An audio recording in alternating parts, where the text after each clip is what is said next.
Good morning అన్నయ్య. Good morning. ఇదిగోనమ్మా నీ కాలేజ్ ఫీజుకి డబ్బు. Thank you. ఇది నీకు. థ్యాంక్స్ అన్నయ్య. ఆగు, కాలేజీ ఫీజు ఓకే, నీకు ఫీజు ఏమిటే? నీకెందుకు?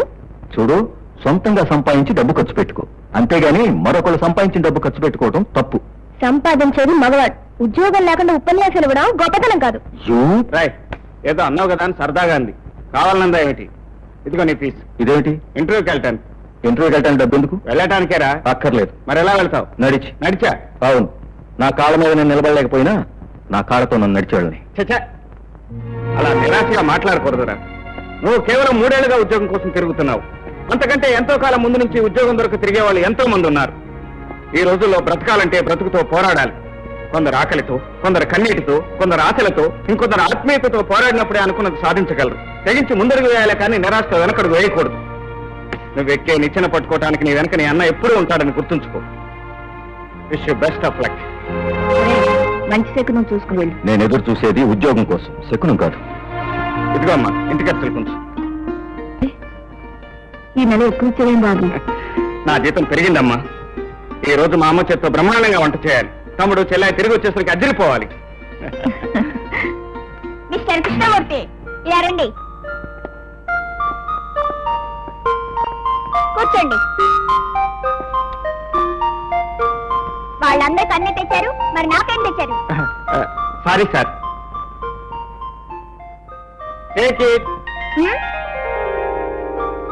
Thank you. అన్నయ్య, మరంతా ఇంటికి ఇచ్చేస్తే నీకేమొద్దా? నాకు మీరు కావాలరా? మిస్టర్ కృష్ణమూర్తి, మీకు 2 లక్షలు ఇస్తాను, కావాలా?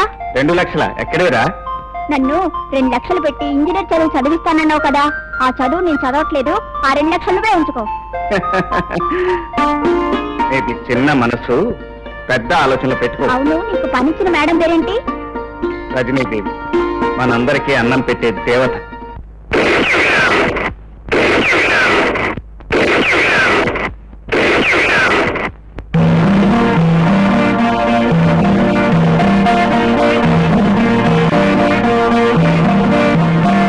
నమస్కారం అమ్మా రజనీదేవి గారు.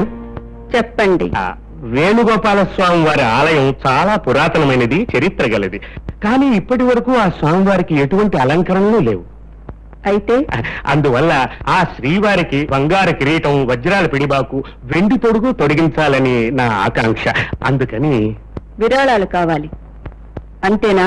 చిత్తం తంపోటి వాళ్ళు ఆ దేవుణ్ణి ఆదుకోకపోతే ఇంకెవరు ఆదుకుంటారు చెప్పండి? దేవునికి విరాళాలు ఇచ్చేంత గొప్పవాళ్ళమన్నా.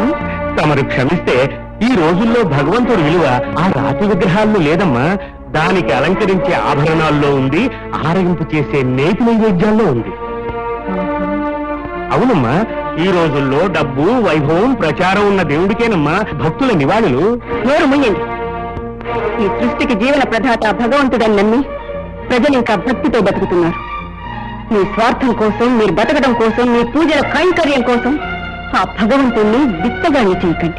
వెళ్ళండి. అందుకే దేశ పరిస్థితి తారుమారైపోయింది. బడికి వెళ్లే విద్యార్థి బతుకు ఏమిటో అని మేము అల్లాడిపోతుంటే గుడిలో పనిలేని దేవుడి గురించి చర్చ ఏమిటి? ఇంతకీ మీరెవరు? నేను గాంధీ గారి 4వ శిష్యుడమ్మా.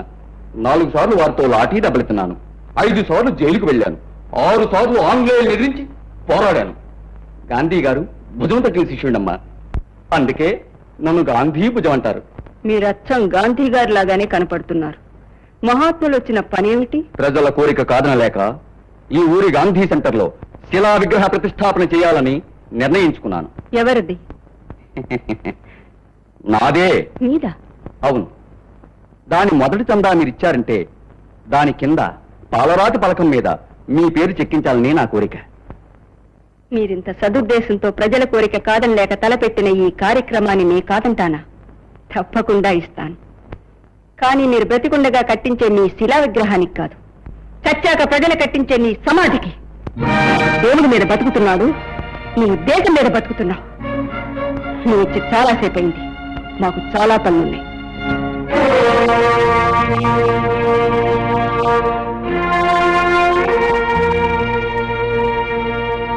ఆగండి. మీరు వెళ్ళిపోతున్నారే? మీరు చెప్పకుండానే అర్థమైందమ్మా. కన్న బిడ్డ పెళ్లికి మంగళసూత్రానికి కూడా ముష్టెత్తడం నా చేత కానితనం అనిపించింది.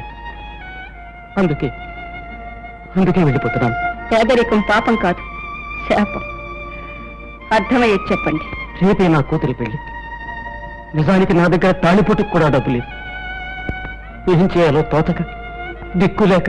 గుమస్తా గారు, మేడం, ఆయన వెంట వెళ్ళండి. ఆ అమ్మాయి అత్తవారింటికి వెళ్ళేంత వరకు అన్ని కార్యక్రమాలు సక్రమంగా జరిపించండి. అలాగేమ్మా.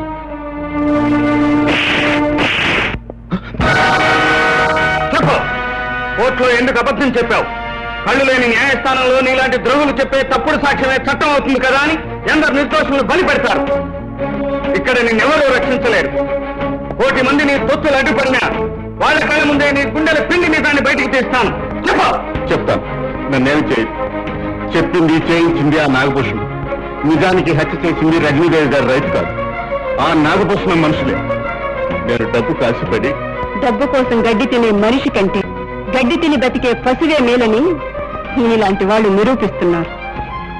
డబ్బు కోసం నువ్వు చెప్పిన తప్పుడు మాట ఓ అమాయకుడు జీవితాన్ని, అతన్ని నమ్ముకున్న వాళ్ళ జీవితాన్ని ఎంత నాశనం చేసిందో నీకు అర్థం కాదు. వీళ్ళకి కావాల్సింది వీళ్ళ కడుపులో నిండటమే. ఎవరు ఎలా పోతే వీళ్ళకి. ప్రపంచాన్నంతా సవాలుగా చేసి దోచుకోవాలనుకునే నరరూప రాక్షసులు వీళ్ళు. వీళ్ళని నరికి పోగులు పెడితేనే తిరిగి ధర్మం 4 పాదాల మీద నడుస్తుంది. నన్నేం చేయకండి. మీరేం చెప్పమంటే చెప్తాను, మీరేం చేయమంటే చేస్తాను. నిజం. చూడు, 21వ తారీఖున నువ్వు స్వయంగా సాక్ష్యాలతో సహా కోర్టుకు రావాలి. జరిగింది జరిగినట్టు చెప్పి ఆ నిర్దోషిని విడిపించాలి. ఒకవేళ నువ్వు హాజరు కాలేదా, ఈ ప్రపంచం నుంచే నీ పాత్ర గైరు హాజరైపోతుంది. గుర్తుంచుకో. బహుశా నాగభూషణం వెనక దాగి తప్పించుకొని బ్రతుకుదామనుకుంటున్నావేమో. 7 సముద్రాల వెనక దాగిన జుట్టు పట్టుకు లాక్కొచ్చి నీ నెత్తులతో సహా నిదాన్ని కక్కిస్తాను. వెళ్ళావు. ఆగు. తారీఖెంత? 21. అదే నువ్వు బ్రతికే రోజు, మాట తప్పితే చచ్చే రోజు. దొరకడనుకున్న వాణ్ణి పట్టుకు తీసుకొచ్చావు. నీకు నా అభినందనలు. యజమానులు సేవకుల రక్తం తాగే ఈ రోజుల్లో ఒక పనివాడి కోసం రక్తాన్ని చెందించడానికి కూడా సిద్ధపడిన మీకు నేను చేసిన ఈ సాయం చాలా చిన్నది. ఆ నిర్దోషిని రక్షించాలి గనక వాడు బతికి బయటపడ్డాడు గాని, లేకపోతే మీ కళ్ళ ముందే వాడిని ముక్కలు చేసేవాడిని. యుద్ధం చేసే సైనికుడు కాదు మనకు కావాల్సింది. స్వార్థంతో యుద్ధాన్ని తలపెట్టిన ఆ రాజు కుంభస్థలాన్ని బద్దలు కొట్టాలి. అది నా లక్ష్యం. భూషణం. ఏరయ్యా నాగభూషణం గారు? వస్తారు. దేశ సేవ చేసి పైకి వెళ్ళిపోయిన రాజకీయ నాయకుల ఆత్మశాంతి కోసం మౌనంగా రోజు 2 నిమిషాలు నిలబడింది మా అయ్యగారికి ఆత్మశాంతి ఉండదు. ప్రస్తుతం ఆ కార్యక్రమంలోనే ఉన్నారు.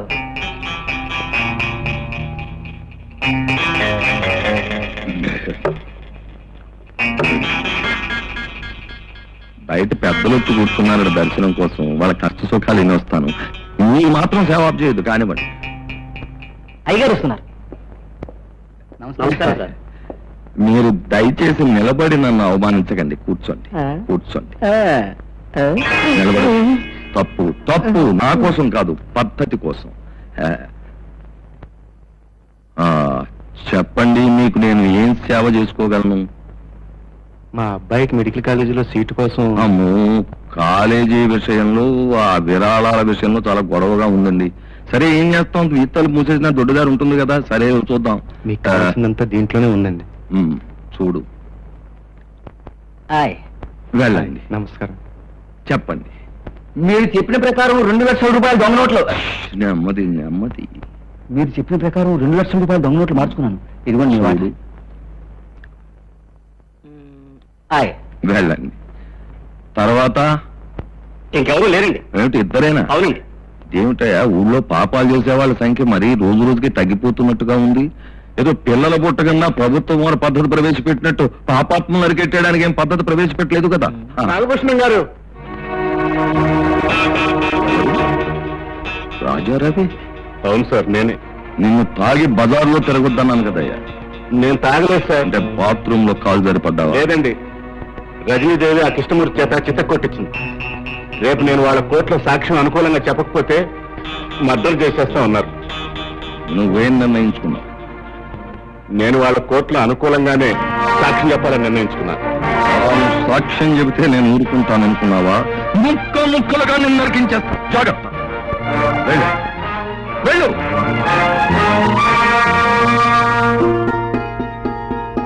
సుధా, పంతులమ్మ గారు, రెండంతస్తుల మేడ, 2 కోట్ల ఆస్తి, 2 తరాలకు సరిపడే పరపతి ఉన్న నువ్వు ఏమీ లేని దానిలా బడిలో పాఠాలు చెప్పడం చిచి నాకేం బాగాలేదు.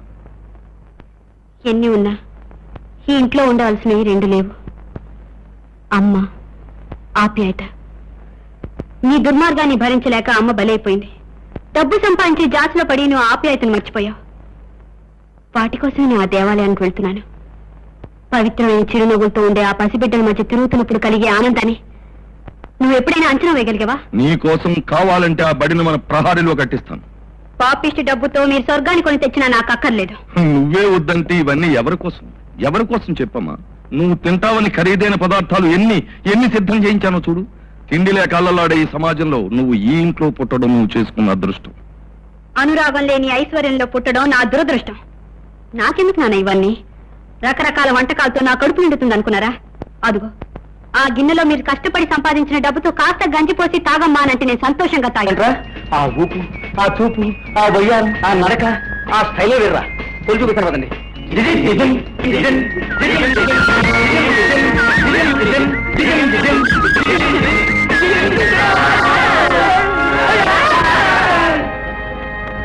ఏంట్రా మా హిందీ మేము కలుసుకున్నాం.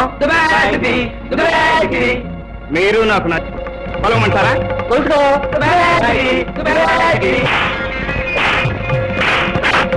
మీ కొలతలు ఎంతరా? ఇంకా వెళ్ళరా? ఒకసారి కొట్టుకురు ఓపిక లేదు, అంతేగాని పారిపోయి ఓపిక లేదు. ఏమిటి మీరు చేసిన పని?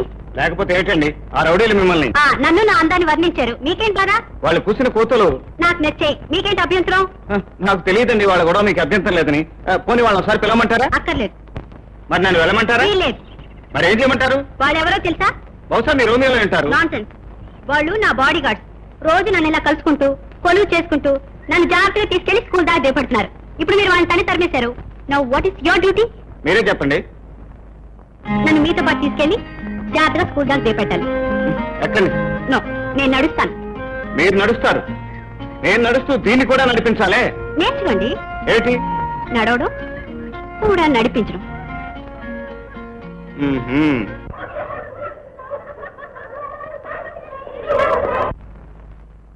చూడండి, పుస్తకాల్లోని పాఠాలు నేను నేర్పుతాను, మీరు నేర్చుకుంటారు. కానీ ఎవరు చెప్పకుండా మీరు నేర్చుకోవాల్సింది ఈ ప్రపంచంలో చాలా ఉన్నాయి. తెల్ల కాగితం లాంటి మీ మనసులో మొదటి మాట రాసే సమయం ఇది. జీవితాన్ని మీరు అర్థం చేసుకోగలిగితే ఎవరికి మీరు భారం కారు. సారీ టీచర్, మాకు చెప్పాల్సింది మీకు తెలిసింది కాదు, మాకు అర్థమయ్యేది. శ్రీరామ్, ఈ 3 కోతుల్ని చూసారా? వీటి అర్థం ఏంటో తెలుసా? బాబూజీ మన మంచిగా బ్రతకడానికి 3 ముఖ్యమైన సూత్రాల్ని బోధించాడు. చెడుని వినొద్దు, చెడుని మాట్లాడొద్దు, చెడుని చూడొద్దని. తప్పు టీచర్. ఏంటి తప్పు? బాపూజీ చెప్పింది అది కాదు. మరి ఇంకేంటి? ఓ మనిషి దేవుణ్ణి కళ్ళిచ్చాడు, నోరిచ్చాడు, చెవులిచ్చాడు, అవి మూసుకొని బతకొద్దు అని చెప్పాడు. ఆయన వచ్చి నీతో చెప్పారా? మరి మీతో చెప్పాడా? Shut up. Stand up on the bench. Stand up on the chair. ఏంట్రా బుజ్జి, ఎందుకు? ఎందుకేమిటి? నీ మూలంగా నా క్లాస్ లో అవమానం జరిగింది. ఏం జరిగింది? నువ్వు ఆ 3 కోతుల గురించి ఏం చెప్పావు? అదే నేను మా టీచర్ చెప్పాను. Shut up, stand up on the bench అని బెంచ్ మీద నిలబెట్టింది. క్లాస్ అంతా గొల్లు నవ్వారు. శ్రీ శ్రీ శ్రీ శ్రీ బుజ్జి గారికి జరగరాని అవమానం జరిగిపోయిందే. ఆల్ రైట్, రేపు నీతో పాటు మీ స్కూల్కి వస్తాను. మీ టీచర్తో మాట్లాడి ఆ సంగతి తేల్చేస్తాను, సరేనా? Thank you. ఇది గట్టిగా ఆలోచించవలసిన విషయం. అలాగే, చాలా గట్టిగా ఆలోచిస్తాను. Good morning. ఓ మీరా? Good morning. వీడు మా తమ్ముడండి. మీ తమ్ముడా? అన్నకు తగ్గ తమ్ముడే. అందుకేనండి వీడి గురించి మీతో మాట్లాడటానికి వచ్చాను. ఏమిటది? వీడిని బెంచీ మీద నిలబెట్టారట. అధిక ప్రసంగం చేస్తే నిలబెట్టాను. అయితే వీడు చెప్పింది తప్పంటారా? మీరు కాదంటారా? కాదని చెప్పి మిమ్మల్ని ఒప్పించడానికే వచ్చాను. చెడు జరుగుతుందని చెప్పినా వినకుండా, అధర్మం జరుగుతుందని తెలిసినా చూడకుండా, అన్యాయం అని, అక్రమం అని అర్థమైనా నోరెత్తకుండా, కళ్ళు చెవులు నోరు మూసుకుని బ్రతికే బ్రతుకు కాదు. విను, చూడు, విన్నది కన్నది నువ్వు నమ్మింది ధైర్యంగా గొంతెత్తి చాటు అని చెప్పడమే బాబూజీ ఉద్దేశం. కాదంటారా? గుడ్. బాపూజీ ఉద్దేశం అదైనా కాకపోయినా మీరు చేసిన వ్యాఖ్యానానికి మిమ్మల్ని మెచ్చుకోక తప్పదు. ఇంతవరకు ఎవరు చెప్పని నిర్వచనం మీరు చెప్పినందుకు నా థ్యాంక్స్. టీచర్ థ్యాంక్స్ చెప్పాల్సిన నాన్నే కదా నాకు. ఓహో, థ్యాంక్ యూ. వెల్కమ్. మీరెంతవరకు చదువుకున్నారు? ఎంఎల్ అంటే మాస్టర్ ఆఫ్ లైఫ్ ఏ యూనివర్సిటీలో?